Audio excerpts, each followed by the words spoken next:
Ya baik, terima kasih pemirsa. Keadaan geopolitik hingga saat ini masih belum membaik, yang pastinya ini sangat mempengaruhi kenaikan harga pasokan energi, di mana ini juga mempengaruhi biaya logistik dan biaya produksi pangan. Saat ini Indonesia masih banyak mengimpor berbagai komoditas, yang di mana ini tentunya pasti akan mempengaruhi ketahanan pangan Indonesia. Oleh karena itu saya di sini bersama dengan Bapak Daniel Johan, selaku anggota Komisi 4 Dapil Kalimantan Barat, satu dari fraksi PKB. Selamat siang Bapak, apa kabar Selamat siang, Bapak? Mbak. Ya, baik Bapak, kira-kira bagaimana Bapak tanggapan dari Komisi 4 sendiri terkait kondisi pangan kita hingga saat ini di tengah konflik geopolitik yang ada saat ini Bapak? Ya, hari ini kita raker ya, tapi raker yang membahagiakan karena pemerintah menjelaskan semua sudah diantisipasi dengan baik. Mudah-mudahan ini benar, tetapi kita ingin memastikan langkah konkret, mitigasi konkret apa yang sudah dilakukan oleh pemerintah. Karena saat ini sampai mungkin akhir tahun kita menghadapi dua resiko besar, bukan besar tapi sangat besar, bukan serius tetapi sangat serius. Yang pertama adalah tadi sudah dijelaskan adanya perang di Timur Tengah yang bisa berkepanjangan. Mungkin setahun saja jangan-jangan belum berakhir. Kedua adalah El Nino, bukan hanya El Nino yang biasa tetapi El Nino yang sangat panjang dan sangat kering. Ya, jadi sampai disebut Godzilla El Nino. Nah, dua hal ini berpengaruh terhadap pangan mulai dari hulu bahkan ke hilir ya.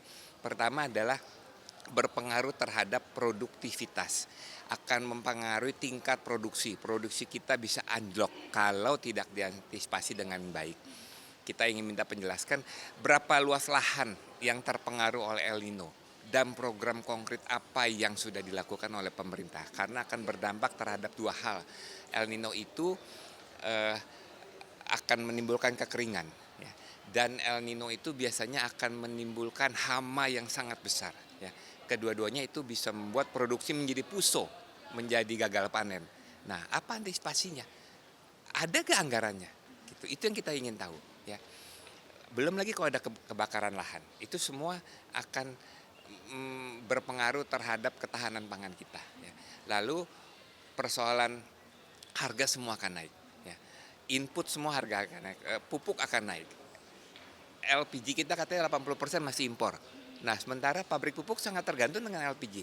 Gimana antisipasinya? Bibit akan naik, pakan akan naik, logistik akan naik. Tadi di hulu, di hilirnya logistik akan naik. Plastik itu semua akan naik. Kan beras dibungkus plastik, semua dibungkus plastik. Kalau plastik bukan hanya naik, bahkan barang kosong. Kalau nggak ada plastiknya gimana? Kalau distribusi, kalau impor terus kagak nyampe gimana? Nah, itu yang kita minta. Pemerintah bukan hanya menjelaskan everything is okay gitu kan, tetapi menjelaskan langkah konkret yang akan dilakukan untuk mengantisipasi semua ini, memastikan dua hal tadi, produksi aman, pangan kita aman untuk rakyat, yang kedua adalah harga juga aman, stabil, tidak melonjak secara gila-gilaan. Baik Bapak, tapi terkait dengan berbagai permasalahan ini, kira-kira dari Komisi 4 sendiri sudah ada membicarakan mungkin solusi terdekatnya seperti apa Bapak? Yaitu solusi terdekatnya adalah kita ingin memastikan tentu akan ada penghematan anggaran. Tetapi untuk pertanian, untuk pangan, hal-hal yang penting jangan dihilangkan. Ya. Mengantisipasi hama jangan dihilangkan. Ya. Pembuatan sumur dalam itu jangan dihilangkan. Kalau belum ada justru harus diadakan. Gitu. Berarti Hal-hal dari seperti itu. Berarti dari efisiensi anggaran ini, dari Komisi 4 sendiri juga tetap menilai bahwa ketahanan pangan ini menjadi isu prioritas untuk tahun ini ya Pak ya? Ya kalau perut rakyat kosong ntar bahaya. Berarti berarti nanti ke depannya akan terus ada evaluasi dan akan ada diskusi lebih lanjut terkait ini secara ibaratnya secara dari waktu ke waktu seperti Makanya itu. tadi tanya.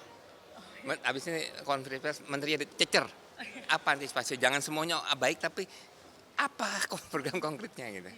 Baik. Berarti dapat kita simpulkan pemirsa bahwa memang dari Komisi 4 sendiri ini menuntut kebijaksanaan dari para menteri dan juga pemerintah untuk langsung adanya solusi konkret ya Bapak terkait dari perang Timur Tengah ini dan juga dari El Nino begitu ya Karena Bapak ya. keduanya force major, darurat. Jadi antisipasinya pun harus darurat. Berarti memang dari Komisi 4 sendiri ke depannya akan memastikan bahwa pemerintah akan segera melakukan berbagai solusi konkret untuk mengatasi ini sehingga ketahanan pangan di Indonesia dapat terus stabil begitu ya Pak ya. Berikut laporan dari kami, terima kasih kembali ke studio.